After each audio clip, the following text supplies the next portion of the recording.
अस्सलाम वालेकुम। आज एक ख़बर यह है कि प्राइम मिनिस्टर इमरान खान ने एक सेहत कार्ड जो है, हेल्थ इंश्योरेंस स्कीम है, वो पाकिस्तानियों के लिए लॉन्च की है।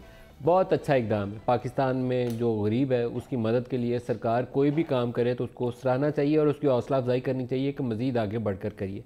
उसी लॉन्चिंग की सेरेमनी के अंदर उन्होंने कहा कि लोगों को आजकल बहुत मुश्किलात का सामना है, रुपया बहुत डिवैल्यू हो गया जिसकी वजह से ये मुश्किलात पेश आ रही हैं। और उसके साथ एक बड़ी खबर यह है कि एक इंटरनेशनल क्रेडिट रेटिंग एजेंसी जो है उसने पाकिस्तान की क्रेडिट रेटिंग मनफी कर दी है। मनफी और मुस्बत वैसे तो चलता रहे तो कोई इतना फ़र्क नहीं पड़ता, लेकिन मौजूदा सिनारियों के अंदर इसका ख़ास एक इम्पैक्ट है। ख़ास इम्पैक्ट यह है कि पिछली हुकूमत के ऊपर इमरान खान साहब की बहुत तनकीद थी कि इन्होंने कर्ज़ों के अंबार लगा दिए, पहाड़ खड़े कर दिए हैं, डेफिसिट इतना ज़्यादा है, करप्शन इतनी ज़्यादा है, टैक्स रेवेन्यू इकट्ठा होता नहीं है। तो जैसे ही हमारी हुकूमत आएगी तो ये टैक्स रेवेन्यू 4000 की बजाय 8000 अरब आएगा। लोगों को इतना कॉन्फिडेंस हो जाएगा वो 8000 अरब देंगे। कर्ज़े तो इतने ये लिए जा रहे हैं और ढेर लगाए जा रहे हैं, इनको फ़िक्र ही नहीं है देने किसने। हम आएंगे तो कर्ज़े लेने की ज़रूरत पेश नहीं आएगी। दोनों काम नहीं हुए, कर्ज़े भी ज़्यादा लेने पड़े, खसारा भी बढ़ गया और टैक्स रेवेन्यू जितने पहले आते थे उतने भी नहीं आए। और एक ओवरसीज़ चैम्बर्स है, ओवरसीज़ इन्वेस्टर्स चैम्बर्स, उसने पाकिस्तान के हवाले से एक रिपोर्ट जारी की। ये वो चैम्बर है जो ओवरसीज़ इन्वेस्टर्स हैं पाकिस्तान के अंदर, उनकी सरमायाकारी, बड़े बड़े सरमायाकार हैं, इसके अंदर बड़े बड़े नाम हैं। स्टैंडर्ड चार्टर्ड बैंक होगा, इसके अंदर टेलीनॉर होगा, यूनिलीवर होगा। उन्होंने कहा कि बिज़नेस कॉन्फिडेंस जो है वो कम हो गया, तजारत के ऊपर भी कॉन्फिडेंस कम हो गया, इन्वेस्टमेंट के ऊपर भी कॉन्फिडेंस कम हो गया। तो इमरान खान 5 साल जिन चीज़ों के ऊपर तकरीर करते थे और पाकिस्तान मुस्लिम लीग नवाज़ की हुकूमत को और पाकिस्तान पीपल्स पार्टी को तनकीद का निशाना बनाते थे, इनकी अपनी हुकूमत आने के बाद वो काम जो है उस राह के ऊपर अपनी हुकूमत को डालने में कामयाब नहीं हो पाए। तो आज इस प्रोग्राम में हम दोनों चीज़ों को डिस्कस करेंगे। पहले आपको इमरान खान का वो स्टेटमेंट सुनवाते हैं, फिर मेहमानों से तारीफ़ करवाएंगे और पूछेंगे कि क्या मुश्किलात हैं और क्यों नहीं अभी तक उस राह पे जा पाए। देखते हैं पहले इमरान खान ने कहा क्या, दिखाएगा। को आजकल मुश्किलों का सामना करना पड़ रहा है। तो जब 35% डिवैल्यूएशन हुई, रुपए की कीमत गिरी, तो महंगाई तो आनी थी, मुश्किल वक्त तो आना है। तो ये हमें सबको एहसास है कि इस वक्त लोग एक मुश्किल वक्त से गुजर रहे हैं। कीमतें बढ़ी हुई हैं, गैस की बढ़ गई, बिजली की बढ़ गई। प्राइम मिनिस्टर की स्टेटमेंट है और आज डिस्कस करने के लिए हमारे साथ पैनलिस्ट में शामिल हैं नदीम अफजल चंद साहब, तर्जमान है वज़ीर आज़म के, नबील गबोल साहब हैं पाकिस्तान पीपल्स पार्टी से, और खुरम दस्तगीर खान है PMLN से। सबको खुश आमदीद कहता हूँ। चंद साहब, आपसे आगाज़ करूँगा। क्यों मुश्किलात का सामना है आपकी हुकूमत को? बहुत सारी मुश्किलात मुझे लगता ही है कि आपकी खुद पैदा करदा है, मसाइल बढ़ा लिए हैं आपने और अब आप एक्सक्यूज़ तलाश कर रहे हैं, बहाने तलाश कर रहे हैं। देखिए नदीम भाई, कोई भी हुकूमत तो नहीं चाहती कि उसके लिए मुश्किलात पैदा हों, और वो हुकूमत जो पहली दफ़ा इक़्तिदार में आई हो और जिसका एक रिफॉर्म्स का एजेंडा और इतनी 22 साल जदोजहद हो खान साहब की, तो उनका तो नहीं मेरा ख्याल है कोई ख्वाहिश होगी कि उनके कोई इस तरह मुसीबत आए। लेकिन यकीन जानिए इस वक्त मैं समझता हूँ ये तो कोई हकीकत नहीं कि महंगाई बिल्कुल है, और लेकिन ये भी हकीकत है कि हमारा लोग टैक्स नेट में बहुत कम लोग हैं। हमारे FBR का इदारा जो है इसकी रिवैम्पिंग करनी पड़ेगी। आज तक जितनी, एक तो आप मैं अभी ये 7 फाइल लाया हूँ, आप उठा कर देख लें। मैं देख रहा था पिछले 10-15 साल से एक दफ़ा भी टारगेट मीट नहीं हुआ रेवेन्यू का, और हमेशा कभी एमएसटी स्कीम के तहत या कोई स्पेशल मेजर्स लिए गया जिससे कुछ रेवेन्यू बढ़ा, लेकिन कभी किसी ने रिवैम्पिंग की कोशिश नहीं की। और मैं ये भी तस्लीम करता हूँ कि अभी तक हमारी जो FBR के हवाले से रिवैम्पिंग की है वो बड़ी स्लो है। इसमें भी मैं एडमिट करता हूँ, जितनी तेज़ होनी चाहिए थी उतनी नहीं है। आपको ये नहीं लगा कि इक़्तिसादी शोबे में ख़ास तौर पर आपकी हुकूमत जिन बातों को लेकर PMLN के ऊपर तनकीद करती थी, कोई एक भी ऐसा रिफॉर्म इनिशिएटिव अभी पिछले चंद माह में आप लेने में कामयाब नहीं हुए जिसको बुनियाद बनाकर आप लोगों को तसल्ली देते कि हमने ये काम शुरू कर दिया है, अगले 6 माह में रिजल्ट आ जाएंगे? 3 चीज़ें हैं जो मैं समझता हूँ कि बहुत पिछली हुकूमतों से बेहतर हो रही हैं। एक हाउसिंग सेक्टर में जो घर बनाने वाला मामला है वो प्रोविंशियल गवर्नमेंट्स को ऑन बोर्ड लेकर वो जिस तेज़ी से उसकी तरफ बढ़ा जा रहा है, मैं समझता हूँ अल्लाह करेगा इंशाल्लाह 2 महीनों में आपको ऑन ग्राउंड चीज़ें नज़र आनी शुरू हो जाएंगी। महीने 1.5 महीने में जब घर बनना शुरू हो जाएंगे तो फिर आपको पता चलेगा वो एक बहुत बड़ा प्रोजेक्ट है। दूसरा, ये सेहत कार्ड के हवाले से ये बहुत बड़ा प्रोजेक्ट है। तीसरे नंबर पर जो वीज़े 175 कंट्रीज़ के वीज़ा और नो गो एरिया ख़त्म किए गए पूरे मुल्क में, टूरिज़म के हवाले से हाँ वो सारे पूरी दुनिया के लिए पाकिस्तान को एक खोला गया, ये मैसेज दिया गया कि पाकिस्तान अब वेलफेयर स्टेट की तरफ हम जा रहे हैं। हम वो सिक्योरिटी स्टेट नहीं रहे, हम वेलफेयर की तरफ जा रहे हैं। दहशत गर्दी की जंग से हम अल्लाह के फजल करम से निकल आए हैं और इकानमी हमारी बेहतर हो रही है। हमारे तमाम इदारे, ये एक चीज़ें हैं जो मैं समझता हूँ पहली हुकूमतों में इस तेज़ी के साथ नहीं हो रही थी जो अब हो रही हैं। लेकिन ये भी हकीकत है कि माली मुश्किलात बहुत ज़्यादा हैं और आप इकोनॉमिक रिफॉर्म करने में कामयाब नहीं हुए। इकोनॉमिक्स रिफॉर्म्स करने की हम कोशिश कर रहे हैं, लेकिन उस तेज़ी से हम कामयाबी की तरफ नहीं जा रहे हैं क्योंकि बिगाड़ बहुत बड़ा है। बिगाड़ इतना बड़ा है नदीम भाई कि उस बिगाड़ को ठीक करते करते भी टाइम, ये जो 6 महीने लगे हैं, महीना डेढ़ और लगेगा। पैसा का डिवैल्यू होना, अब IMF के पास जाना अपनी शराइत के ऊपर, ना कि IMF की शराइत के ऊपर। अगर आज से 2 महीने पहले चले जाते तो शायद बहुत कड़ी शराइत होती, जो एक पॉलिटिकल गवर्नमेंट जिसको बर्दाश्त करना बड़ा मुश्किल होता है। लेकिन अब अगर हम जाएंगे तो हम अपनी शराइत पे ज़रा नरम शराइत के साथ जाएंगे। तो मेरे ख्याल में ये चीज़ें हैं, इसमें तो कोई मुश्किलात मैं कहूँ आपके सामने बैठ के कि दूध की नहरें बह रही हैं, दूध की नहरें नहीं हैं, इस पे मुश्किलात हैं। और लेकिन ये देखना है कि मुश्किलात, अब अगर हम इस पैस में पड़े रहें कि मुश्किलात का जिम्मेदार कौन है, मेरे ख्याल है अब हमें एक एजुकेटिव रोल इन पॉलिटिक्स हम जो होता है एक स्टेट्समैन के तौर पर, पार्लियामेंट्री सिस्टम है, एक पॉलिटिकल इन गुड फेथ हमें आगे बढ़ना चाहिए। गब्बोर साहब से पूछना, गब्बोर साहब फरमाइएगा, 5 माह में वो कहते हैं बहुत बड़ी मुश्किलात थी इसलिए उनको एड्रेस नहीं कर पाए, लेकिन आपको क्या लगता है कि इस पार्लियामान के अंदर से इन मसाइल को जो बहुत बड़े हैं उनको हल करने के लिए कोई रास्ता निकलेगा? देखिए, मैं तो समझता हूँ कि गवर्नमेंट को भी एक अल्ट्रासाउंड की ज़रूरत है। अब 3 महीने में पता चल जाता है कि माँ के पेट में बच्चा जो है वो बेटा है बेटी है। इनको 5 महीने में अभी तक पता नहीं चला है कि, जैसे इमरान खान ने कहा कि मुझे पता ही नहीं था कि इतने गंभीर मसाइल है। मैं समझता हूँ, देखें इमरान खान, मैं शुरू से पहले दिन से कह रहा हूँ कि वो एक सेलिब्रिटी ज़रूर है, लेकिन वो एक लीडर बनने में नाकाम हुआ है। उसकी रीज़न्स है। आप अगर अपने जलसों में, इलेक्शन के जलसों में अगर आप वादे करते हैं तो आप पे फ़र्ज़ बनता है कि वो सारे फिर वादे आपको निभाने पड़ते हैं। आवाम इसलिए आपको वोट देती है। यानी इसका मतलब ये कि आपने वोट लिया एक वादे से और बाद में आप फिर गए। अब आप जिस तरह हमारे भाई कह रहे हैं, यार कहाँ से हालात, माशी हालात सही होंगे जहाँ पर आप अपने कॉमर्स मिनिस्टर को, जो एडवाइज़र है, उसको आप ठेके देते हैं डैम बनाने का, अपने ही मिनिस्टर अपने ही ठेके ले रहे हैं। यानी ये इतना एक बेनिफिट है। नदीम मेरा पुराना कुलीग है, मैं समझता हूँ हम पीपल्स पार्टी में रहते हुए सच्ची बातें इसने की है। आज भी ये तर्जुमान की हैसियत से जो बातें कर रहा है, यही अगर रवैया चौधरी फवाद का होता है ना, इंफॉर्मेशन मिनिस्टर का, 2 लोगों ने इमरान खान को बहुत ही प्रॉब्लम्स दिए हैं। 2 लोगों ने वैसे दिए, वैसे तीसरा भी है बोझदार। एक तो असद उमर ने, जिसने बहुत बड़े ख्वाब, सुनहरे ख्वाब दिए। मैं जब 2011 में मिला था इमरान खान ने, तो इमरान खान उस वक्त कहा था मेरे पास असद उमर है और मैं जो हूँ अगर प्राइम मिनिस्टर बना, ये मेरा फाइनेंस मिनिस्टर होगा। 2011 में उसने मुझे बोला था। जब आप तंकीद करते हैं ना असद उमर पे, तो मुझे लगता है कि आप अपना जाती गुस्सा निकाल रहे हैं असद उमर के ऊपर। बात नहीं है। आप बताएं कि अभी वो खुद जो है आप मुझे एक चीज़ बताएं, मीडिया के जितने भी प्रोग्राम्स होते हैं उस पर पहले इमरान खान की तारीफ होती थी, आजकल तनकीद क्यों होती है? इकोनॉमिक इशूज़ की वजह से। आप इकोनॉमिक इशू के, आप मुल्क देखें, सोवियत यूनियन टूटा, वो इकोनॉमिकल क्राइसिस की वजह से टूटा। हम खुदा न ख्वास्ता नहीं चाहते कि पाकिस्तान इन हालात से गुजरे कि इस नैच पे पहुँचे, लेकिन ये समझते हैं कि ये कोई क्रिकेट मैच है, वनडे का मैच, आज हार गए तो कल जीतेंगे, ऐसा नहीं होगा।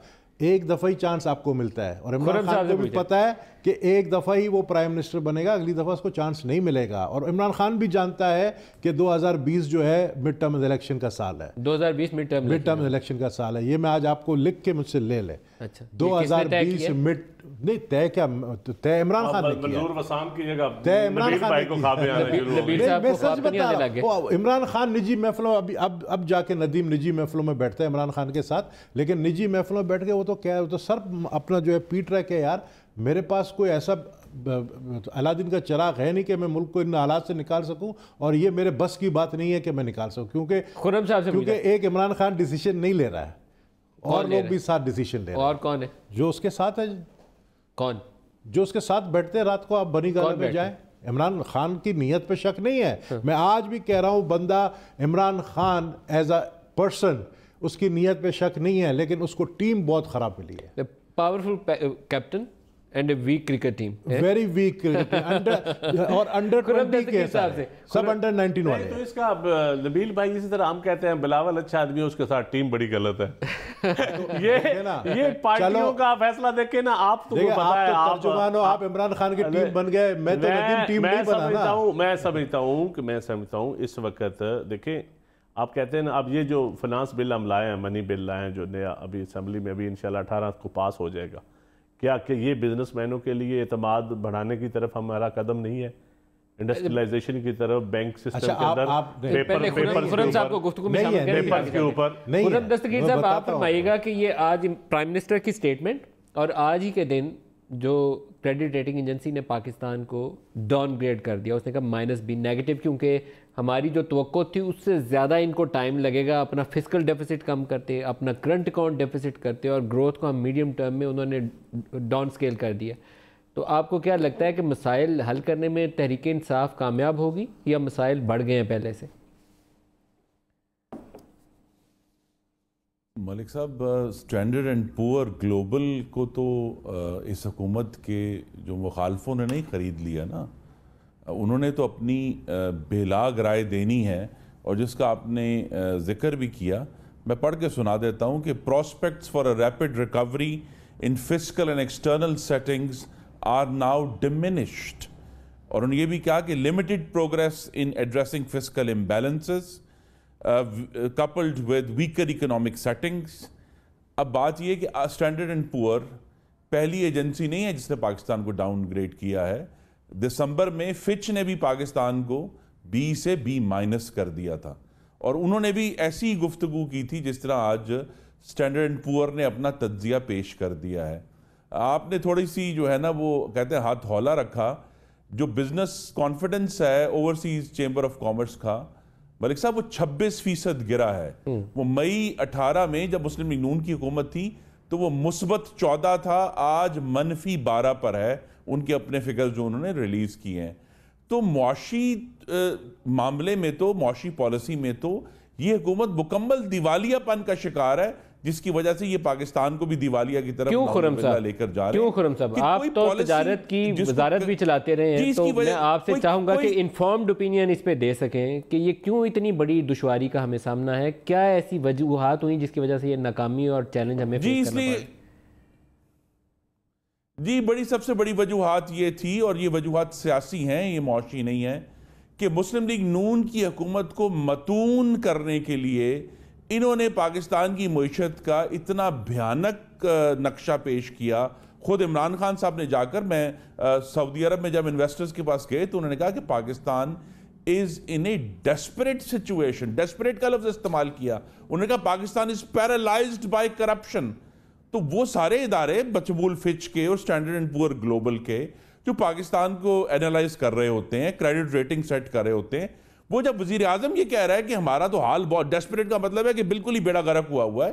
तो अगर वो जब वजीर आजम कह रहा है बेड़ा गर्क, तो जरूर कोई ना कोई ऐसा बेड़ा गर्क हुआ होगा। और वो फिर बेड़ा गर्क जो है वो नंबर्स में आना शुरू हो गया कि जो शुरू के पहले जो इनके पास 100 दिन थे, ये कोई अपना इकोनॉमिक विजन जो है किस लिहाज से, कि भाई ये नहीं कि आप, हम कोई नहीं कह रहा कि पहले 6 महीने में सारे मामला हल हो जाएंगे, लेकिन आपको ये तो बताना तो था ना कि आप टैक्सेस जो हैं कहां से रेज करेंगे, किस तरह करेंगे, कौन सा रिफॉर्म करेंगे, आप एक्सपोर्ट्स में कौन सा रिफॉर्म करेंगे जिसकी वजह से उसमें इंप्रूवमेंट आएगी, आप जो है पाकिस्तान के फिस्कल इम्बैलेंसेस को किस तरह दुरुस्त करेंगे।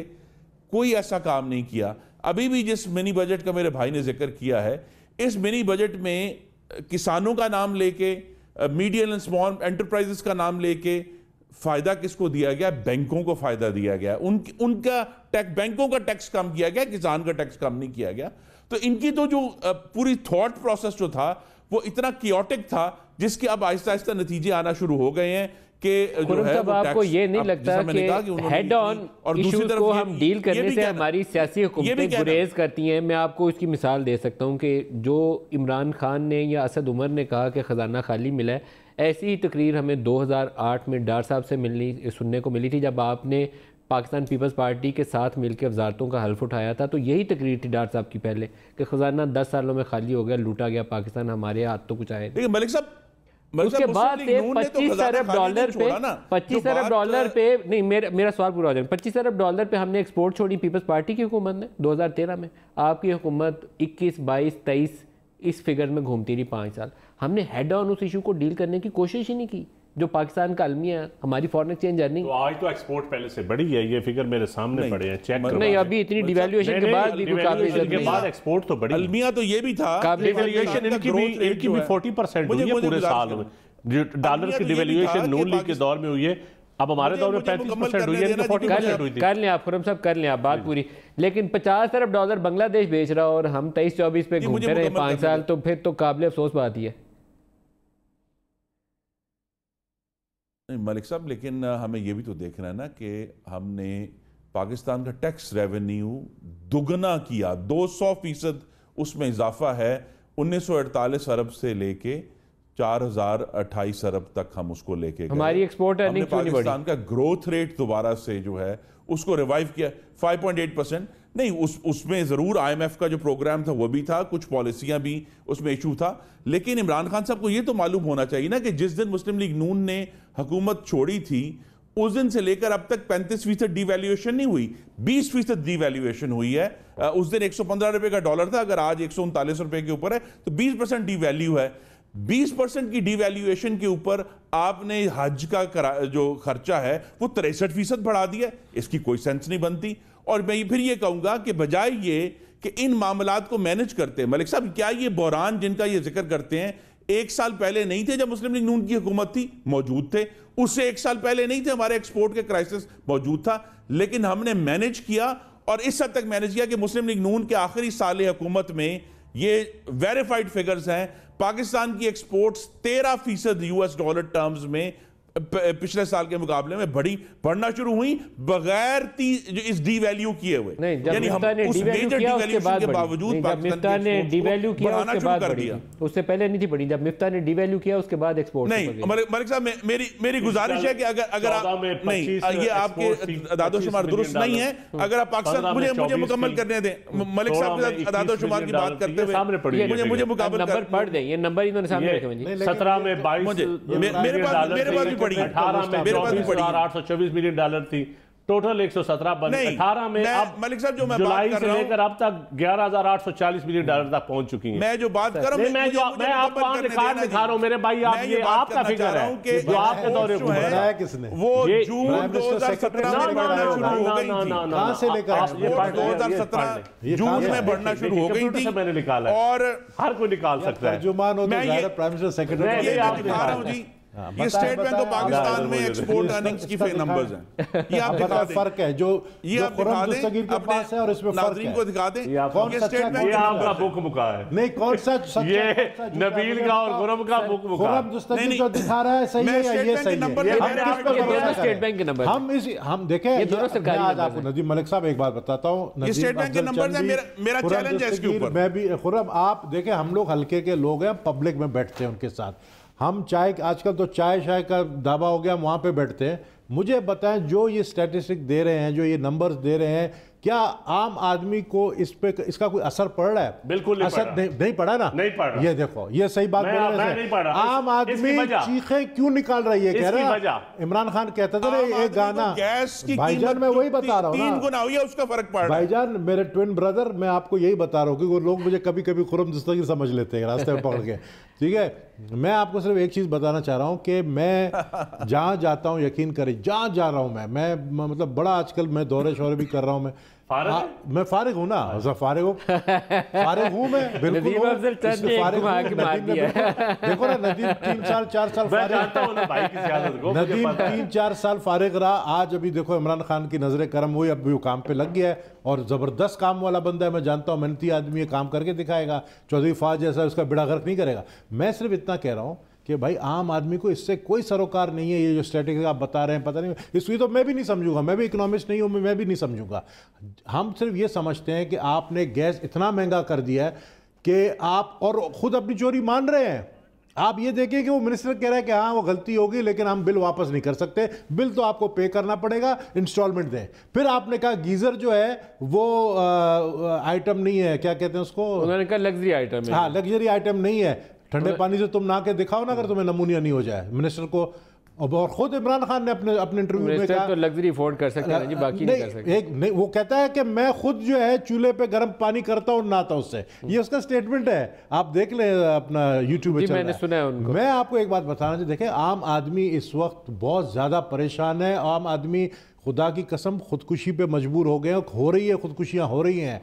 मैं आपको बताऊं क्यों परेशान है। बिजली का बिल नहीं दे सकते हैं, गैस का बिल नहीं दे सकते हैं, गैस की लोड शेडिंग है। बाहर लहरी में, मेरे हल्के में बाहर रोड पे बैठ के लकड़ी से, स्टोन एज पे तो पहुंचा दिया है इस गवर्नमेंट ने, लकड़ी से जो है वो खाना बनाते हैं। मुझे बताया बेरोजगारी की शरह इतनी बढ़ गई है। आपने कहा मैं 1 करोड़ नौकरियां दूंगा, आपने 1 करोड़ नौकरियों की जगह कराची में कोई तकरीबन आपने 1000 दुकानें तोड़ी हैं, लोगों को बेरोजगार किया है। आपके अलायंस ने मिलकर ना, एमक्यूएम के साथ मिलकर, एमक्यूएम के मेयर नहीं, एमक्यूएम के मेयर नहीं, वहां फेडरल गवर्नमेंट का कोई रोल है? एमक्यूएम का मेयर नहीं, यहाँ पर मेरा भाई रुक जाए। हाँ, मुझे तो एमक्यूएम का मेयर किसका बनता है? इंक्रोचमेंट या प्रोविंशियल गवर्नमेंट का रोल है या फेडरल गवर्नमेंट का? नहीं, एमक्यूएम का मेयर रोल बता दे। केएमसी कर रहा है, केएमसी को आप रोक नहीं सकते क्योंकि आपका मेयर, देखो हालांकि मुझे पता है कि पीपल्स पार्टी में आजकल मेरे भाई की उस तरह नहीं सुनी जा रही जिस तरह पहले सुनी जाती थी। क्यों नहीं सुनी जा रही? वो उसकी वजह भाई का अपनी गलती है, ऐसे लोगों को उसने खुद प्रमोट किया है जो इस काबिल नहीं थे। जो जिनको प्रमोट किया वो कहां पहुंच गए ये भी बता दो। तो ये मेरे भाई की अपनी गलती है। जिनको प्रमोट किया वो कहां पहुंच गए? वजीर के भाई को मैं जानता हूं उस वहां कौन कौन से घुस बैठी है। मैं ये भाई को भी पता है, मुझे भी पता है। ये हकीकत है, जिन लोगों को मैंने प्रमोट किया वो बिलावल हाउस के अंदर है और मैं बिलावल हाउस के बाहर होता हूं। सही बात है, ये तो लीडरशिप का लेकिन आज भी कौन पार्टी को डिफेंड कर रहा है? मैं अपनी पार्टी को डिफेंड कर रहा हूं, मैं शहीद बेनजीर भुट्टो की पार्टी को डिफेंड कर रहा हूं। तो मैं समझता हूं कि देखें इस वक्त हालात। आपको किन घुसपैठियों ने बाहर निकाला, उनका नाम तो बताइए। जो घुसपैठ अभी मैं छोड़ है ना, अभी नदीम ने इस बात को छेड़ दिया है। बता तो दे, मेरा दिल का बोझ हल्का हो जाएगा, नाम ही बता दिया। इनको ये साथ पकड़ के ना, कभी स्पीकर साहब होती थी ना, तो ये जब मैं नया आया ना तो नबील गबोल ने 3-4 पकड़े होते थे कि इनको इस कमेटी में डाल दें, इनको इस कमेटी में डाल दें। अरे एमएनए टिकट मैंने दिलाया, क्या बात करते हो? मैं सोचता रहा, मैंने देखा टिकट मैंने दिलाया। वो अंदर थे, भाईजान बाहर थे। भाईजान वो बात छोड़ो, देखे इनके साथ सही हुआ। तो ये भी क्या, ये भी इमरान खान की गलती है। हर आदमी नसीब की खाता है। जब बुरा वक्त होता है ना तो ऊंट पे बैठा हुआ भी कुत्ता काट लेता है। तो मैं सिर्फ इतना कहना चाह रहा हूँ कि बुरा वक्त सब पे आ रहा है। आप पे 3-4 साल रहा, अभी अल्लाह ने आपके जो है सुन लिया, ठीक है ना, अल्लाह का शुक्र है। मैं किसी का मोहताज नहीं हूँ, पार्टी में रहा हूं, पार्टी को डिफेंड किया है। हाँ। गलत बात को गलत कहा है, सही को सही कहा है। मेरे भाई को पता है, मुझे बताया जो सिंध का अलमिया देखे ना, अब भाई सिंध की बातें कर रहे हैं। मैं सिंध के काश्तकारों की बात होती थी, ये ओमनी ग्रुप लूटता था, हम बोलते थे उस वक्त भी, टीवी पे रिकॉर्ड निकाल।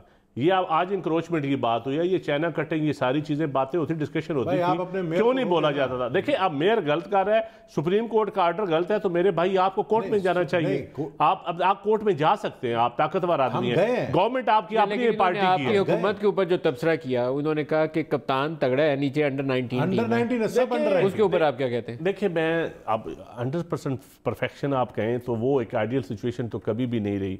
और जो पार्टी पहली दफ़ा इक़्तिदार में हुई, जिसके न्यू कमर ऐसे हो, आप 100% परफेक्शन नहीं कर। लेकिन ये मैं आपको कह सकता हूँ कि अभी तक किसी का स्कैंडल नहीं आया।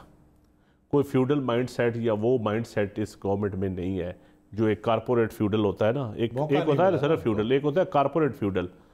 कारपोरेट फ्यूडल या वो माइंड सेट नहीं है। हालांकि हैं सही इसमें भी वो कन्फ्लिक्ट ऑफ इंटरेस्ट वाले लोग, वो आने की आगे कोशिश करते हैं, लेकिन ये thanks to social media, thanks to media, thanks to, मैं कहता हूँ ऐसे वर्कर हैं जो बोल लेते हैं आज भी उनको गलत। काबीना में ऐसे लोग नहीं जिसको इमरान खान गालियां देता था। देखिए काबीना में ऐसा भी शख्स बैठा हो, इमरान खान ने कहा कि मैं शेख रशीद को अपना चपरासी भी नहीं बनाऊं, आज उसको जो है रेलवे मिनिस्टर बना दिया। भाई मैं सियासत में आप एक वक्त था, देखे ना, एक वक्त था कि मैं इसी हर पार्टी में होता है।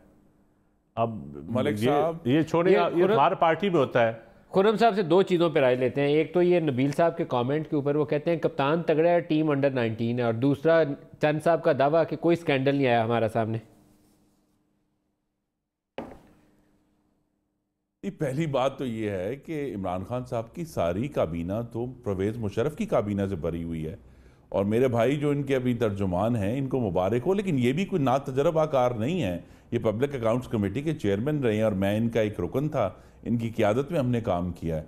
तो ये भी नातजुर्बाकार नहीं है, और काबीना में गुलाम सरवर खान साहब नातजुर्बाकार नहीं है, खुसरो बख्तियार नातजुर्बाकार नहीं है, शेख रशीद नातजुर्बाकार नहीं है, पूरी उमर अयूब खान साहब नातजुर्बाकार नहीं, जुबैदा जलाल नातजुर्बाकार नहीं है, पूरी लंबी लिस्ट है जो लोग नातजुर्बाकार नहीं है, लेकिन उसके बावजूद शाह महमूद कुरैशी साहब नातजुर्बाकार नहीं है, वो भी वज़ीर ख़ारजा रहे हैं, रज़ाक दाऊद साहब रहे हैं, बड़ी बड़ी बड़ी तवील लिस्ट है। सवाल ये है कि अगर ये सारे तजर्बाकार मौजूद हैं तो फिर ये अंडर 19 टीम तो नहीं है ना।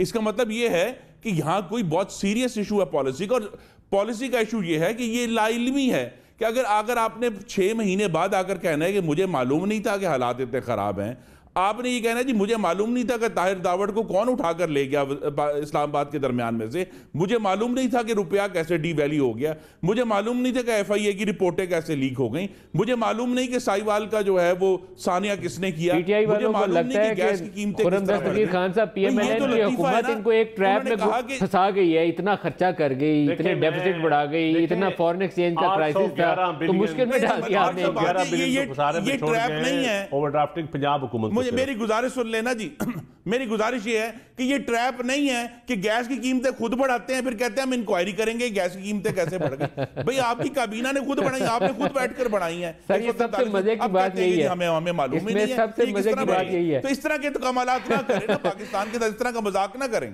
प्राइस इंक्रीज का नोटिफिकेशन करके कहते हैं कि पहले चेक करें कीमतें क्यों बढ़ी, और गैस शॉर्टेजेस वो कैंसिल करने के बाद LNG की शिपमेंट कहते हैं पता करो गैस की शॉर्ट होगी।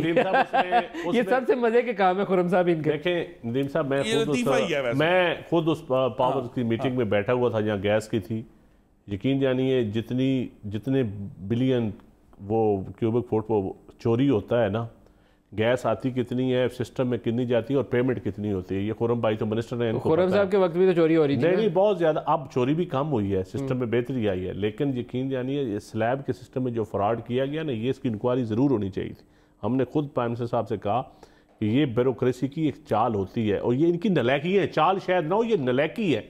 आपकी कि उनकी? ब्यूरोक्रेसी की। आप लोगों को पकड़ना चाहिए। तो अभी इंक्वायरी इसलिए की है, पहले नलायकी पकड़ी गई, जो इन्होंने नलायकी थी जो शॉर्टेज हुई गैस की सिंध में और पंजाब, वो आपकी नलायकी से तो उस पे दो MD फारूक हुए, अभी फिर इंक्वायरी हो रही है और फिर लोग मैं आपको बताऊं फायर होंगे। पहले की तरह अंडर द कारपेट नहीं होगी, चीजों को छुपाया नहीं जाएगा, ब्यूरोक्रेसी को इस तरह डिफेंड नहीं किया जाएगा। आपसे मामला संभाले जा रहे हैं, मामलात देखें, बिल्कुल मामलात तो मैं ये कहना कि मामलात आउट ऑफ कंट्रोल है, बिल्कुल गलत है। आउट ऑफ कंट्रोल जिस बंदा कहे ना मामलात है, मैं कहता हूँ हुकूमतें छोड़ देनी चाहिए। कंट्रोल बिल्कुल नहीं, चैलेंज है, चैलेंज से लड़ने की ताकत भी है और चैलेंज से लड़ भी रहे हैं, चैलेंज से लड़ भी रहे हैं। लेकिन ये नहीं है कि अवाम को जेली फिगर्स देकर, झूठे फिगर्स देकर। अब मेरी बात सुने ना, मैं आपको अक्सर कहता हूं कि आज मेरा खुरम भाई 1 मिनट दे दे, मैं नहीं बोलूंगा आपके बारे में। LNG शिपमेंट कैंसिल हुई जी बोले जी, LNG शिपमेंट कैंसिल हुई, उसके बाद नहीं पता चला किसने कैंसिल की, 2 MDs को निकाल दिया, उसके नतीजे में सिंध बंद हुआ, पंजाब बंद हुआ, उसके नतीजे में पाकिस्तान में फर्नेस ऑयल का यूज बढ़ा, उस फर्नेस ऑयल के यूज से पाकिस्तान में बिजली की कीमतें बढ़ी और पिछले हफ्ते इस हुकूमत ने 57 पैसे फी यूनिट पाकिस्तान के अवाम को सजा दी अपनी नाअहली की, कि जो LNG शिपमेंट कैंसिल हुई थी उसकी कीमत जो है पाकिस्तान के अवाम से एक यूनिट करके 57 पैसों की सूरत में। खुरम भाई नैली होती तो फॉरेन पॉलिसी इतनी कामयाब ना होती, नैली होती तो आज काश्तकार को 180 रुपए से ऊपर गन्ने की कीमत ना मिल रही होती। इतनी अगर आपके यहाँ अब देखें ना, को सजा मिली, 4 फैक्टर ले लें, नैली है ना मेरा भाई, अपनी फॉरेन पॉलिसी से हमारा मुवाजना कर लें कि आज बेहतर है या आपके दौर में बेहतर थी। काश्तकार की फसलें ले लें, गन्ने की कीमत ले लें, आज उसको पूरी मिल रही है या आपके दौर में मिलती थी। ये मैं चैलेंज करता हूं, अगर आपके दौर में एक सिंध और पंजाब में किसी एक जगह पे भी आपने कीमत पूरी लेकर दी हो, मां सिवाय 2-3 मिलों के जो हुकूमत की थी, जो तरीन साहब की या किसी अच्छे आदमी की थी, 2-3 मिलों की जो साथी पे नहीं, ओमनी ग्रुप तो लूटता था। पीपल्स पार्टी के लोग ज्यादा विक्टिम थे सिंध में, हारी मजदूर जो भुट्टो के वोटर थे और आज भी हैं, पब्लिक भुट्टो के वोटर थे। आपको करप्शन का पता होगा ना, मेरी बात मैं बता रहा हूं, आप एविडेंस बता रहा हूं। तो वो भुट्टो के वोटर थे और आज भी हैं सिंध में, जिनको पुलिस के जरिए गन्ना शुगर मिलों में जाता था। ये गवाही नवीद कमर और यूसुफ तालपुर से ले लें बेशक, हम मीटिंग में ये चीजें डिस्कस होती थी, लेकिन कोई नहीं सिंधी बोलता था। हमें चिट दी जाती थी कि आप लोग बोलो। ओमनी ग्रुप खाता रहा, काश्तकार को भी रगड़ा देता, रगड़ा दिया, सरकार से पीपल्स पार्टी को भी रगड़ा दिया। 14 अरब की सब्सिडी है जो शुगर मिलर्स को, तो पंजाब में भी सब्सिडी 5 अरब अभी इनकी पंजाब हुकूमत की। अभी परसों सीएम साहब बता रहे थे कि मियां शहबाज शरीफ साहब ने जो सब्सिडी देखिए, फेडरल गवर्नमेंट भी सब्सिडी शुगर मिलों को, पंजाब हुकूमत भी सब्सिडी ऐसी दे रही थी, सिंध भी। यार खुदा का खौफ, 14 अरब की सब्सिडी। अच्छा, काश्तकार को भी 180 की बजाय 120 रुपए मन गन्नम, तो सब्सिडी भी उनको मिलों वालों को। ये इतनी बड़ी डकैती है खुरम भाई, इस डकैती के बावजूद आप डिफेंड करते हैं अपने आप को। मैं हैरान हूं। ये चैलेंज है मेरा, अगर ये गलत बात हो तो जो चोर की सजा वो मेरी सजा। कोई शुगर मिल नहीं है, आपकी भी नहीं है, लेकिन शुगर मिल का मामला उठाकर आप एलएनजी की, मैं सब्सिडी की बात कर रहा हूं, प्रोविंशियल एंड फेडरल, जो जुर्म दोनों देख ले किस किस को मिली है कि उसकी एलएनजी शिपमेंट कैंसिलेशन जो है वो 57 पैसे पर यूनिट बिजली बन के पाकिस्तान के अवाम के बिजली बन के गिर गई है। तो ये जो नायरियां हैं, अब हम तो कैंसिल नहीं कर सकते, शुगर के इशू है वो अपनी जगह पर है, लेकिन टर्म्स एंड कंडीशन तो आपने जितनी सख्त रखाई है, आपने 3 साल क्रिटिसाइज लोन महंगा लिया, ग्रांट्स नहीं, लोन लिया, ये भी इंटरनल एंड एक्सटर्नल, जी इस पे कहा कि जी आपने बैंकों का लोन, एक्सटर्नल लोन, वो हो गया एंड में काजी साहब, मैं बता रहा हूं, ये तो बहुत अच्छा। एक मैं आपसे सवाल पूछ सकता हूं ना, एक तरफ 14-15 अरब शुगर मिलर्स को हम दे रहे हैं, मिलर्स को, काश्तकारों को नहीं दे रहे, मिलर्स को दे रहे हैं, ओमनी ग्रुप जैसे लोगों को कि ये लो भाई तुम अपनी चीनी बनाइए बेच लो, की मिलों को 14-15 अरब उसको दे रहे हैं शुगर बेचने के लिए, जो इनएफिशिएंट इंडस्ट्री है। और हाजियों के लिए हमने किराया इतना बढ़ा दिया है, वो 14-15 अरब हम किराया भी कम कर सकते थे, लेकिन हमने शुगर मिलर्स को पैसे देने हैं, तगड़ा लोग कहीं गरीब ना हो जाए। यहाँ से हाज की टिकट हमने पूरी नहीं दी। इस गवर्नमेंट ने तो सब्सिडी नहीं दी। सिर्फ शुगर, सर आप पिछली हुकूमतों की एयर टिकट कम कर देते बजाय शुगर पिछली नहीं दी, पिछली आपने नहीं दी। भाई मेरे पीटीआई की बंद करें, 4 आने ना दें उनको शुगर। इनका बिल अब हम पे कर रहे हैं। हमने तो नहीं कहा था ना रियासत मदीना हम बनाएंगे, हम तो कहते हैं रियासत होगी मां के जैसी, इस्लामिक रिपब्लिक ऑफ पाकिस्तान मां के जैसी। हम तो कहते हैं हम इस्लामी मुमालिक है, आप लोग कहते थे रियासत मदीना, आपने मदीना के रास्ते बंद कर दिए हाजियों के लिए, आपने इतना महंगा कर दिया, जो अपना प्लान कर रहे थे इस साल जाने के लिए वो नहीं जा रहे हैं। ये गुनाह किसके सर पे आएगा मुझे बताओ ना, ये गुनाह हुक्मरानों के सर पर आएगा। एजाज हसन ने कहा था रियासत होगी मां के जैसी। हाँ, जो इतना अच्छा आदमी है, हाँ, वो रियासत मां है ना। हाँ, तो उसी रियासत में अनवर मजीद, निसार मुराई, मंजूर काका ये उधर बैठे, इधर भी आप पकड़ो ना उनको, पकड़ो ना, पकड़ो और देखो पकड़ के रगड़ा नहीं तो ये मतलब एक कोर्ट से दूसरा कोर्ट नैब, और फिर इमरान खान बोले कि मैं इनको नहीं छोड़ूंगा, तो भाई फैसला कर लो, नैब कर रहा है या इमरान खान इनको सबको गिरफ्तार कर रहा है। मसला ये है कि जब आप किसी को गिरफ्तार नैब करती है तो सिर्फ कोर्ट के चक्कर पे आप एविडेंस नहीं दिखाते हो। आज तक फालूदा वाले का पता नहीं चला, आज तक नहीं। मुझे एक बात बताना, नहीं वो तो FIA है, वो तो आपकी गवर्नमेंट है। आप मुझे बताएं, जरदारी साहब का case FIA, it's not NAB, FIA का बनाया हुआ केस है पुराना, जिसका भी है FIA prime minister Imran Khan के अंदर साहब के दौर में बनाया हुआ केस है sir, FIA prime minister Imran Khan के अंदर ये बैठे हुए उन्हीं का बनाया हुआ। फलूदे वाली की कहानी आपसे हमने सुननी है। नहीं फलूदे वाली कहानी इनसे सुने ना, कह रहा ना फालूदा वाले को मुझे पता है कि FIA में सब्सिडी नहीं दे रही है। नहीं FIA में इतना यानी आप देखें कि वो इनएफिशिएंट है, वो बता नहीं सकते किसके अकाउंट है, जिसके अकाउंट से निकला उसको सामने तो लेकर आए। आपके एक शो में आया था एक लड़का, मुझे याद है, मैं वो बुलाया था उनको बेचारे को, वो 7-8 करोड़ रुपया उसके अकाउंट से निकला था। फिर मैं उसको अपने साथ गाड़ी में ले गया था। मेरी खुरम साहब आप मुस्लिम लीग नवाज को आज तक आपको तो उसने रगड़ा है। जी मैं ये कहना चाह रहा हूँ, देखिए सब्सिडी और कौन ले रहा है? उसके साथ बैठे जिसको आज खुर्शीद शाह साहब डिफेंड कर रहे थे, आज का बयान सुना है शाह साहब का कि जो स्पोर्ट्स फ्रेंचाइज खरीदेगा, जी PSL वाली स्पोर्ट्स को भी फ्रेंचाइज वाले को भी मिल जाएगा सर। जी मैं ये हाँ उसको टैक्स बेनिफिट क्यों दिया जी? जो पैसे काश्तकार को देने थे या हाजियों को देने थे वो उन्होंने सर आपको एंटरटेन करेंगे सर, इस मनी आपके वसीतर मुफाद में उनको दिया टैक्स बेनिफिट्स हैं। ये तो असल में हम खेलने चाहते हैं यार, आपने तो ग्राउंड उजाड़ दिए, अच्छा आपने तो ग्राउंड उजाड़ दिए थे, ग्राउंडों की जगह प्लाजा बना दिए। ग्राउंडों की जगह प्लाजे बना दिए इतने सालों में, 35 सालों में, इन्होंने भी अलॉट कर दिए। सपोर्ट किया है, बड़ी मजे की बात बता रहे हैं, इनकी बात सुन लें। इन्होंने कार माफिया को सपोर्ट किया है और स्पोर्ट्स फ्रेंचाइज माफिया को सपोर्ट किया है। तो सारे माफिया को फायदा देके हाजियों के ऊपर 63% बढ़ा दिया है। उसकी ना कोई वजह है, दोबारा गिनवा दें कि भाई अगर 20% को याद दहानी के लिए 60% बढ़ा दें। सर ये नदीम अफजल चंद साहब की याद दहानी के लिए 4 माफियाज दोबारा गिनवा दें, फिर मैं इनसे जवाब भी ले लूं। कौन कौन से 4 माफियाज हैं? जी जी देखें, मिनी बजट में कार माफिया पहली है, कार माफिया जी, जो कार असेंबलर्स का माफिया है, जिन्होंने पाकिस्तान में गाड़ियों की कीमत इतने सालों से जो है बढ़ा के रखी हुई है, जिनको हमने कट करने की कोशिश की अपनी पॉलिसी के जरिए। स्टॉक एक्सचेंज माफिया, जिन पे हमने टैक्सेस लगाए हुए थे, वो दोबारा उनको रियायत मिल रही है। तीसरा माफिया जो है वो बैंकिंग माफिया है, जो ऑलरेडी जिनको बहुत ज्यादा टैक्स बेनिफिट्स हैं उनको काश्तकारों का नाम लेकर मजीद बेनिफिट दे दिया। और चौथा ऑफ कोर्स ये स्पोर्ट्स फ्रेंचाइज, जो एक जो है वो 66 करोड़ रुपए की, 1 अरब रुपए की, उनको टैक्स बेनिफिट्स दे दिए, हाजियों को बेनिफिट्स नहीं दिए। एक काश्तकारों ब्रेक ले लो, आप देना चाहते हैं? मैं देना चाहता हूं, ब्रेक के बाद शायद ब्रेक हो जाए। देखें, बैंक माफिया जो ना, ये भी आपके पैदा कर दें। इस मुल्क के कीमती बैंक खुरम भाई आपने बेचे अपने क्रोनीज को। तारीख उठाकर देख ले, करते हैं खुदा के लिए, आप भी तो तारीख उठाकर देख ले। लाइट बैंक, मुस्लिम कमर्शियल बैंक, हबीब बैंक, यूनाइटेड बैंक, हस्बे मंशा से शुरू होकर किस मंशा तक पहुंचा। और ये बैंक, ये माफियाज आपके पैदा क्यों? मैं तस्लीम करता हूं इस मुल्क में माफियाज हैं, लेकिन हर माफियाज का खुरा आपकी तरफ जाता है।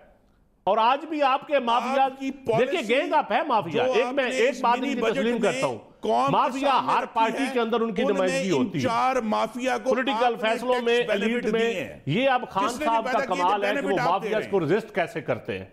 और मैं देख रहा हूं कि इमरान खान कोशिश करता है माफियाज से रेजिस्ट करने की। आपने तो उनकी मैं तस्लीम करता हूं, लेकिन माफियाज का सेंटर ऑफ ग्रेविटी महवर हमेशा आप रहे। रियासत को माफियाज के हाथों यरगमाल बनाने में गवर्नर जिलानी से शुरू होकर ये 2018 तक का सफर खत्म हुआ है। और ये तारीख उठाकर देख ले कि पॉलिटिकल क्लास हो, जजेस हो, जितने माफियाज हो, बिजनेस टाइकून्स हो, इनको सियासत, रियासत, इसका चोली दामन का साथ तो मेरा भाई इत्तेफाक फाउंड्री से शुरू होता है और 2018 का खत्म होता है। गवर्नर जिलानी के लान से शुरू होकर आप खत्म होता है। इत्तेफाक के राय से इत्तेफाक से ब्रेक ले लें, ब्रेक ले लेंगे, हमारे साथ रहेगा।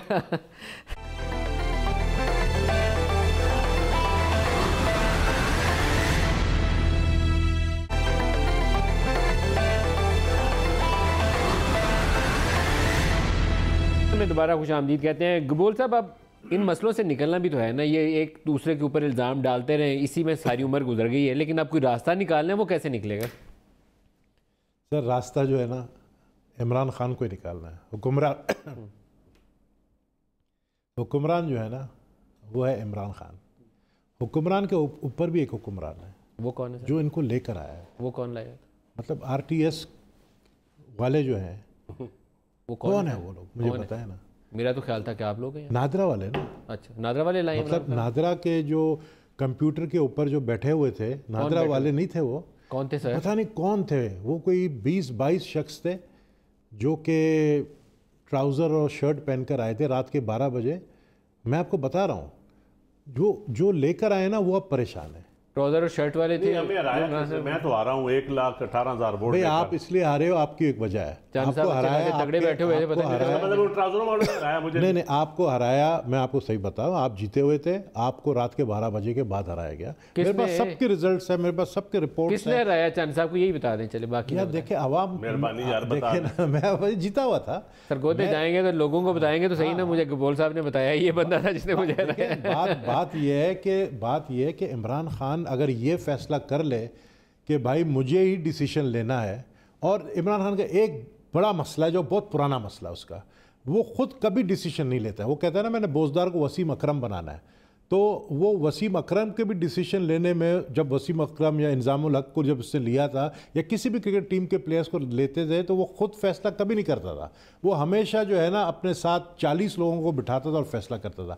आज भी वो सियासी फैसला करता है तो 40 लोगों को बिठा के फैसला करता है। उन 40 में से जो मोस्टली जो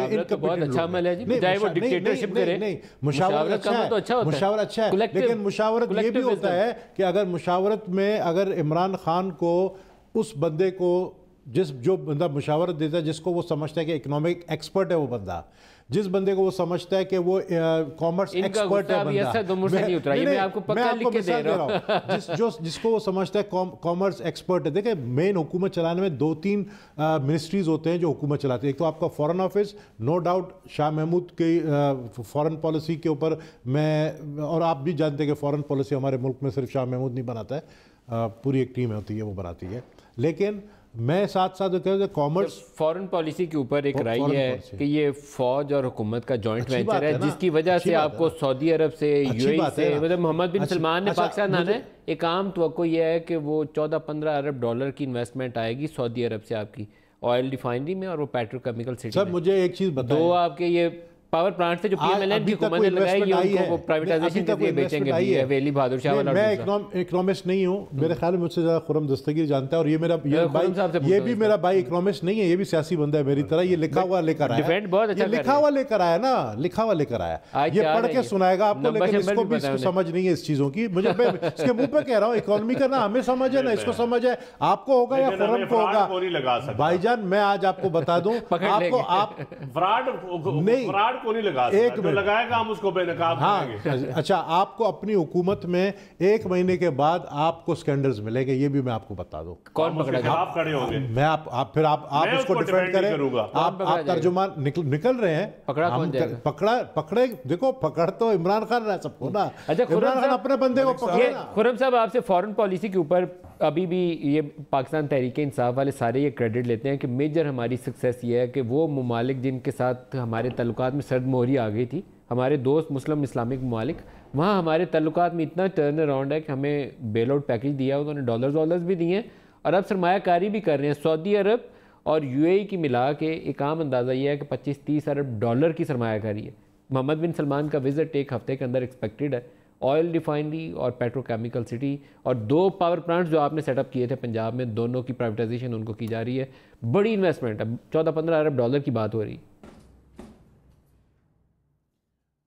मलिक साहब, मुझे हमेशा खुशी होगी अगर पाकिस्तान में जब भी इन्वेस्टमेंट आए, जहां से आए, तो तमाम पाकिस्तानियों को भी कीमत अदा की है। और वो ये है कि अक्टूबर और नवंबर में पाकिस्तान ने अमेरिका की आशीर्वाद के साथ 3 लोगों को 3 दफ़ा तालिबान के सीनियर लीडर्स को रिहा किया, जिनमें से एक सीनियर लीडर मुल्ला बरादर जो हैं इस वक्त तालिबान के जो निगोशिएटिंग टीम है उसके सरबराह हैं। कतर ऑफिस का पॉलिटिकल ऑफिस के हेड ताल्लुक है, क्योंकि ये दोनों जो ममालिक हैं हमारे बड़े दोस्त हैं, हमारे तारीखी जो हैं भाई हैं। लेकिन हमें यह भी ख्याल रखना है कि इस वक्त वो ईरान के ख़िलाफ़ अमेरिका के साथ बहुत गहरे एलाइज हैं और वो अमेरिका के प्रॉक्सीज हैं इस रीजन में।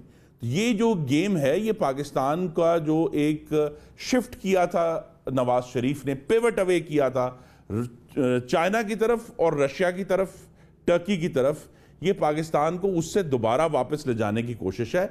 इसमें पाकिस्तान में इन्वेस्टमेंट आती है, बहुत अच्छी बात है, लेकिन हमें यह भी इसको क्लियर करना है कि पाकिस्तान का जो शिफ्ट अवे हुआ था अमेरिका से अपने दोस्त चीन की तरफ और रशिया की तरफ, अब ये उसको वापस खींचा जा रहा है। और इसीलिए जो है, जब गवादर में बड़ी अच्छी बात है, ज़रूर रिफाइनरी लगनी चाहिए, तो लेकिन उसके साथ साथ जो ओवरऑल खित्ते की सूरत हाल है, हमने दोबारा से अपना जो है ना जी, वो ताल्लुक जो अमेरिका से कमज़ोर हुआ था मुस्लिम लीग नून के दौर में, वो दोबारा से जुड़ गया है। क्योंकि सदर ट्रंप जो हैं, सारा जो की इसमें रोल है उन्होंने अदा किया है कि उन्होंने ये वार्निंग दे दी कि जी मैं अफगानिस्तान से अपने लोग उठा के ले जाऊंगा, उनके सिपाही हैं। तो उसकी वजह से ये एक इमीडिएटली इमरजेंसी सिचुएशन पैदा हुई पिछले साल अक्टूबर में, जिसके कॉन्सिक्वेंसेस हम आज देख रहे हैं। सऊदी अरेबिया में हमें यूएई से भी एड मिल रही है। Take advantage of this situation. Khurram साहब, वो state of the union address जो है प्रेसिडेंट ट्रंप का, उसमें एक आम तो ये है, कल या परसों जब भी उन्होंने एड्रेस करना है, उसमें वो अफगानिस्तान से complete withdrawal of US troops announce कर सकते हैं state of the union address में।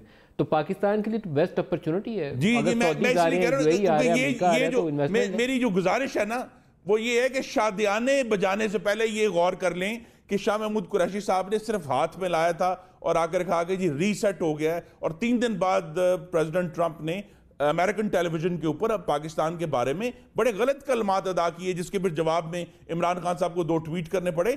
लेकिन जो पॉलिसी चेंज हुई अमेरिका की, उन्होंने कहा कि हमें अफगानिस्तान से निकलना है, और फिर उन्होंने पाकिस्तान की दोबारा याद आई, पाकिस्तान ने अपनी तरफ से कोऑपरेशन किया और उन तालिबान के जो सीनियर लीडर्स हैं, फिर मैं कह रहा हूं 3 दफा 3 बैचेस में सक्सेस स्टोरी है, जिसके खुरम साहब सक्सेस स्टोरी है या नहीं है? डायरेक्ट एड आने के सऊदी अरब और यूएई से आ रहे हैं। खुरम साहब ये सक्सेस स्टोरी है? नहीं, ये सक्सेस स्टोरी ये है कि पाकिस्तान ने इस सिचुएशन का, जिस मामले में अमेरिका जिस नहज पर नहीं आ रहा था, वो सदर ट्रंप की जो सीरिया से विड्रॉल हुआ और अब जो अफगानिस्तान से वो थ्रेट कर रहे हैं, उसकी वजह से पाकिस्तान दोबारा से फील्ड में आया और पाकिस्तान ने उसका फायदा उठाया। बताइए, फायदा उठाना तो अच्छी बात है। तो ये तो खुरम साहब खुद ये एडमिट कर रहे हैं, लेकिन हमें ये याद का बयान देना, जवाब देना और फॉरेन पॉलिसी देखे। खुरम साहब मुझे मुकम्मल करने दें, मैं सिर्फ ये बात करना चाह रहा हूं। नहीं, आप करें, आप तो हमारे हक में बोल रहे हैं। हमें इसकी कीमत देनी पड़ेगी अपने ताल्लुकात चीन के साथ, हमें कीमत देनी पड़ेगी जो ताल्लुकात बनना शुरू हुए थे रशिया के साथ,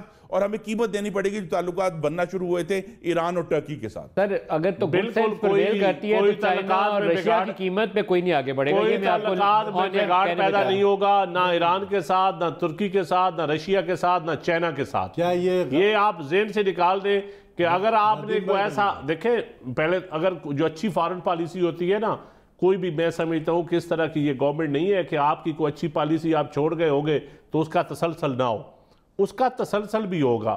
लेकिन आपने जो बातें की, आपने खुद तारीफ की है कि इमरान खान ने ट्रंप का जवाब दिया, तो उसमें भी देख लें। लेकिन इंटरनेशनल जो आ रही है इन्वेस्टमेंट आ रही है, क्या आप समझते हैं कि अमेरिका नाराज हो तो ये इन्वेस्टमेंट आ सकती है? जवाब नहीं आती होती इन्वेस्टमेंट, नहीं थे। देखिए जो हकीकत है वो भी आवाम को बता दें, पब्लिक व्यूअर्स को बता दें। को बताए ना कि इमरान खान को किसने कहा था तालिबान से मुज़ाकरात करो अमेरिका की तरफ से? किसने कहा? देखिए तालिबान, अमेरिकन तालिबान को आज जो है वो मुज़ाकरात कर रहा है तालिबान के साथ। देखिए आज अगर तालिबान आ गए हैं मुज़ाकरात के ऊपर और पाकिस्तान अगर सपोर्ट कर रहा है या पाकिस्तान से सपोर्ट मांगी जा रही है, तो ये हमारी फॉरेन पॉलिसी की कामयाबी है। ये फॉरेन पॉलिसी इस मामले के अंदर जो जॉइंट वेंचर था ना आपका पिंडी और इस्लामाबाद का, वो जॉइंट वेंचर, वो हेल्पफुल फॉरेन पॉलिसी मदद मिली, तो हमेशा पार्टनरशिप और जॉइंट वेंचर, क्योंकि आमतौर पर पिछले कुछ अरसे से आप इधर चल रहे होते थे, वो पिंडी वाले इधर चल रहे होते थे। ये पहला मौका है कि आपने डायरेक्शन एक सेट की है तो उसका फायदा मिलेगा। नेशनल सिक्योरिटी, मुझे तो ये डर लग रहा है strategic dialogue, national security dialogue या फॉरेन पॉलिसी, ये सारों का जॉइंट वेंचर है पेंटागन और जीएचक्यू का। हो सकता है उसी के नतीजे में पाकिस्तान का भला हुआ हो।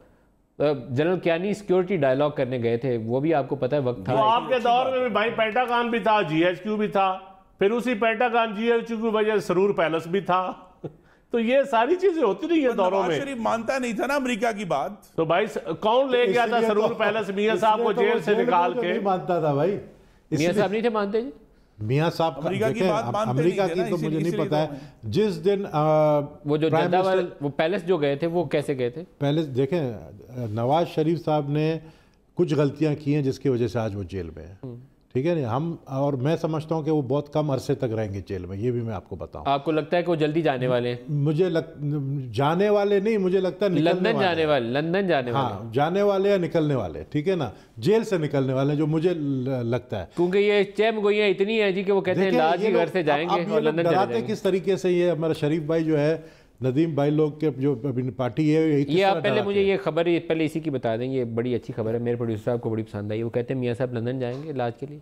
मियाँ साहब देखें, हमारी पार्टी ने, यानी जो चौधरी मंजूर है उसके पास इंफॉर्मेशन सेक्रेटरी है मेरे ख्याल में, वो आपकी पार्टी जनरल सेक्रेटरी है, जनरल सेक्रेटरी पंजाब का, उसने ये स्टेटमेंट दिया था कि वो फरवरी के महीने में जाने वाला है बाहर। मैं समझता हूँ कि वो बाहर जाए या नहीं जाए, लेकिन वो बेल पे बाहर आएगा, रिहाई बेल पे बाहर आएगा, रिहाई। तो ये जो तहरीक इंसाफ वाले रोज बनता है नून लीग के ऊपर, क्या नून लीग का बयानिया बदल गया है? बदल तो गया है ना। ये सवाल आपने पूरे प्रोग्राम में उन्होंने खलाई मखलूक नहीं कहा।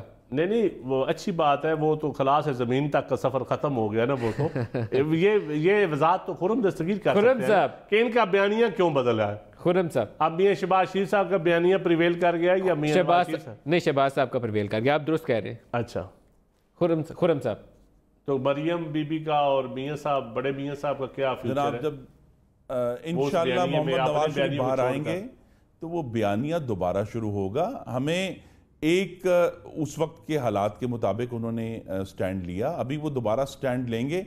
और ये जो पाकिस्तान के हालात है, हमने ये देख लिया है कि कठपुतलियां नहीं चला सकते इसको यू टर्न कहेंगे, राइट टर्न मौची तौर पे चला सकते हैं, ना फॉरेन पॉलिसी पे चला सकते हैं।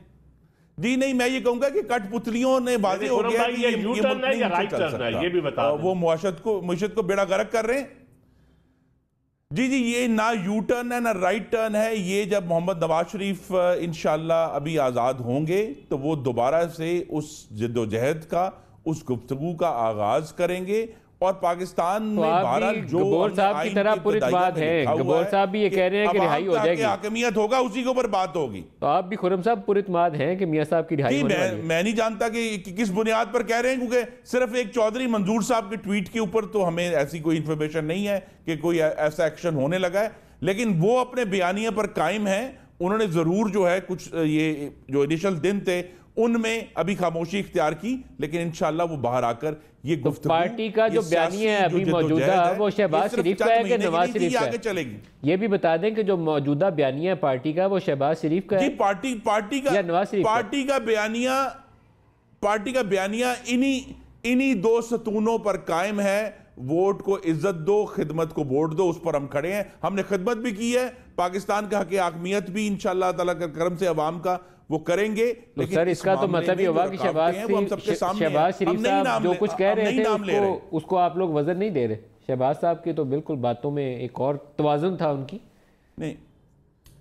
नहीं, शहबाज साहब के जरूर टैक्टिकल हमारे आपस में गुफ्तगू हो सकती है, लेकिन इन दी एंड जो पाकिस्तान की डेवलपमेंट, पाकिस्तान की बेहतरी, अभी मेरे भाई ने कहा कि नवाज शरीफ का क्या गुनाह था। खुर्रम साहब के पीछे शहबाज शरीफ की कोई तस्वीर नहीं लगी हुई, देख ले, बयानिया भी इनका वही है। अमेरिका के चंगुल मुझे मुकम्मल करने देना जी। अमेरिका के चंगुल से निकाल कर चाइना की तरफ रीओरिएंट किया। नवाज शरीफ का गुनाह सीपैक था जिसकी सजा मिली। नहीं, आपके पीछे जो तस्वीर है उसमें शहबाज शरीफ साहब की तस्वीर नहीं है। मैं आपसे इत्तफाक करता हूं आपके बयानिए से, आपकी बात पे मैं यकीन कर लूंगा। इनके पीछे दोनों की मैं आपको बता दूं, 2020 में इलेक्शन हो या 23 में हो, अब मुकाबला दो लीडरों के दरमियान होगा, एक बिलावल और एक मरियम। ये मैं आज आपको बता रहा हूँ। और नवाज शरीफ और शहबाज शरीफ और इमरान खान ये तीनों फारिग हैं। तो मरियम और बिलावल जमातें खत्म हो जाएंगी। जमात मेन दो बड़ी जमातें जिनका मुकाबला होगा, जो हुकूमत बनाएगी, वो एक मरियम नवाज और एक बिलावल भुट्टो जरदारी। ये आप लिख के ले लो और अभी से अपने लिख रहे हैं, कागज आपके सामने है, लिख रहे हैं आप। मेरे तलकात आपसे ज्यादा बेहतर है, उससे पहले मेरे तलकात बिलावल साहब से नबील भाई से ज्यादा बेहतर है। में भी लेकर आना है। सही कह रहा है, ये बात सही कह रहा है। नबील भाई के ठीक नहीं, क्योंकि इनके लिए कादर पटेल बैठे हुए, मेरे लिए कादर पटेल कोई नहीं है। पूरी पंजाब की लीडरशिप जो है ना, वो अभी भी इसके घर में आप जाए रात को आपको मिलेगी। पूरी पंजाब की लीडरशिप, सब इसके दोस्त है। मैं मानता हूँ, सब भाई है इसके, सब दोस्त है। नहीं, मेरे सिंध वाले ज्यादा इज्जत करते हैं। सिंध वाले, मैं भी सिंध वाला हूँ ना। लेकिन एक प्यार नहीं है तो एक हुकूमत से जवाब अधूरा रह गया। अगर नवाज शरीफ को इलाज मुआवजे के लिए बाहर जाने की जरूरत पेश आती है, जो वो चाहती है फैमिली के बाहर चले जाएं, इलाज करवाएं, तो आपकी हुकूमत छोड़ने पे मादा है कि चले जाए इलाज की वजह से? देखिए, इलाज के ऊपर आज अगर हमजा शहबाज ने इजाज़त मांगी है तो कोर्ट्स ने इजाज़त दे दी है, हुकूमत ने।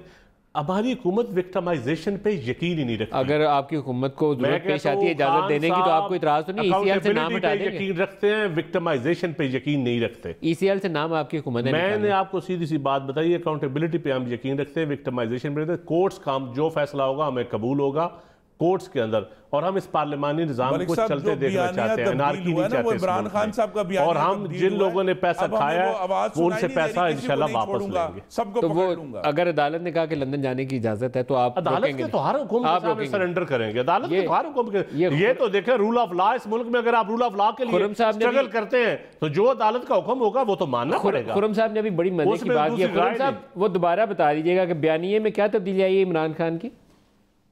जी, मैं ये कह रहा हूं असल में तो यू टर्न, एक और जो यू टर्न की तवील लिस्ट में इजाफा हो गया है कि वो जो फरमाया करते थे किसी को नहीं छोड़ूंगा, सबको पकड़ लूंगा, वो हमने आवाज नहीं सुनी काफी दिनों। आप वो नवाज शरीफ को छोड़ने पे तैयार नजर आते हैं आपको? वो कहते हैं यार कोर्ट जाना है, उसका काम जाने। ये मुझे नहीं मालूम, लेकिन ये देखें उनको खुर्रम दस्तगीर खान, नबील गबोर साहब और नदीम अफजल चंद साहब, आप सबका बहुत शुक्रिया। आज के लिए इतना ही, इजाजत दीजिए, खुदा हाफिज।